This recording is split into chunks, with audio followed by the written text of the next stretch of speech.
بنی اسرائیل جب خدائی کی نافرمانی میں حد سے زیادہ بڑھ گئے تو خدا نے ان پر ایک ظالم بادشاہ بخت نصر کو مسلط کر دیا، جس نے بنی اسرائیل کو قتل گرفتار کیا اور تباہ کیا اور بیت المقدس کو برباد و ویران کر ڈالا۔ حضرت عزیر علیہ السلام ایک دن شہر میں تشریف لائے تو آپ نے شہر کی ویرانی و بربادی کو دیکھا۔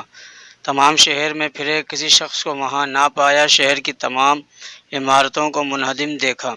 یہ منظر دیکھ کر آپ نے بڑا تعجب فرمایا، اللہ اس شہر کی موت کے بعد اسے پھر کیسے زندہ فرمائے گا؟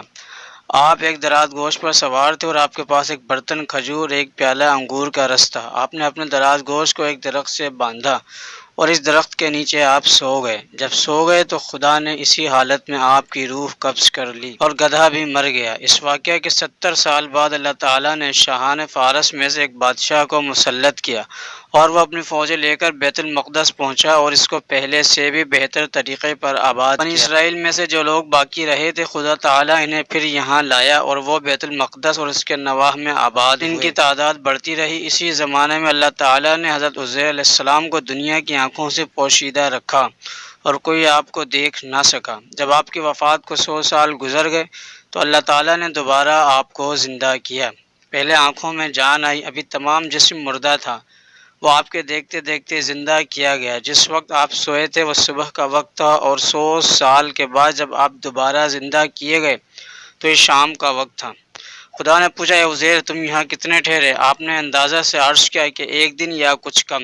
آپ کا خیال یہ ہوا کہ یہ اسی دن کی شام ہے جس کی صبح کو سوئے تھے۔ خدا نے فرمایا، بلکہ تم تو 100 برس ٹھہرے ہو۔ اپنے کھانے اور پانی یعنی کھجور اور انگور کے رس کو دیکھیے کہ ویسا ہی ہے، اس میں بو تک نہیں آئی، اور اپنے گدھے کو بھی ذرا دیکھیے۔ آپ نے دیکھا تو وہ مرا ہوا اور گل چکا تھا، اعضاء اس کے بکھرے ہوئے اور ہڈیاں سفید ہو چکی تھیں۔ آپ کی نگاہ کے سامنے اللہ نے اس گدھے کو بھی زندہ فرمایا۔ پہلے اس کے اجزاء جمع ہوئے اور اپنے اپنے موقع پر آئے۔ ہڈیوں پر گوشت چڑھا، گوشت پر کھال آئی، بال نکلے، پھر اس میں روح آئی، اور آپ کے دیکھتے دیکھتے ہی وہ اٹھ کھڑا ہوا اور آواز کرنے لگا۔ آپ نے اللہ کی قدرت کا مشاہدہ کیا اور فرمایا، میں جانتا ہوں کہ اللہ تعالیٰ ہر شے پر قادر ہے۔ پھر آپ اپنی سواری پر سوار ہو کر اپنے محلہ میں تشریف لائے۔ آپ کو کوئی پہچانتا نہ تھا۔ اندازے سے آپ اپنے مکان پر پہنچے۔ عمر آپ کی وہی 40 سال کی تھی۔ ایک ضعیف بڑھیا ملی جس کے پاؤں رہ گئے تھے اور نابینا ہو گئی تھی، وہ آپ کے گھر کی باندھی تھی اور اس نے آپ کو دیکھا تھا۔ آپ نے اس سے پوچھا کہ یہ عزیر کا مکان ہے؟ اس نے کہا، ہاں، مگر عزیر کو گم ہوئے 100 برس گزر گئے۔ یہ کہہ کر خوب روئی۔ آپ نے فرمایا، اللہ تعالیٰ نے مجھے 100 برس مردہ رکھا پھر زندہ کیا۔ بڑھیا بولی، عزیر علیہ السلام مستجاب الدعوات تھے، جو دعا کرتے قبول ہو جایا کرتی تھی۔ آپ اگر عزیر ہیں تو دعا کیجئے کہ میں بینا ہو جاؤں تاکہ میں اپنی آنکھوں سے آپ کو دیکھوں۔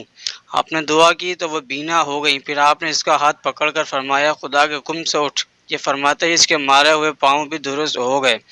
اس نے آپ کو دیکھ کر پہچانا اور کہا، میں گواہی دیتی ہوں کہ آپ بے شک عزیر ہی ہیں۔ پھر وہ آپ کو محلے میں لے گئی اور وہاں ایک مجلس میں آپ کے فرزند تھے جن کی عمر 118 سال کی ہو چکی تھی، اور آپ کے پوتے بھی تھے جو بوڑھے ہو چکے تھے۔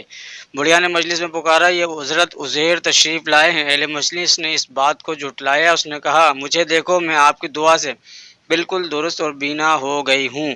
لوگ اٹھے اور آپ کے پاس آئے۔ آپ کے فرزند نے کہا، میرے والد صاحب کے شانوں کے درمیان سیاہ بالوں کا ایک ہلال تھا۔ لسٹ مبارک کھول کر دیکھا گیا تو وہ موجود تھا۔